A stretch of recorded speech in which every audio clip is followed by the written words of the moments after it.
Hi, I'm from Japan. I'm studying in the Department of Food and Beverage Management at Shih Chien University. I chose to study in Taiwan because I want to know more about different cultures, and it is a great chance to learn Mandarin. I'm not confident speaking Mandarin, so I continue to improve by speaking with my friends. Also, my teacher and classmates help me a lot.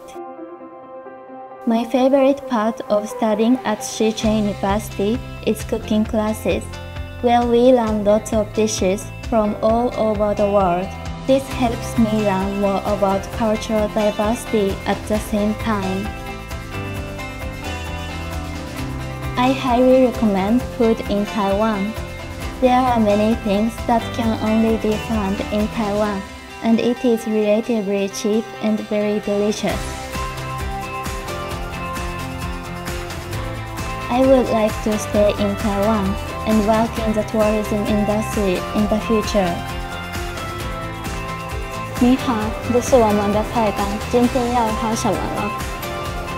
Welcome, study in Taiwan. 欢迎来台湾读书。皆さんも台湾へ留学してみませんか？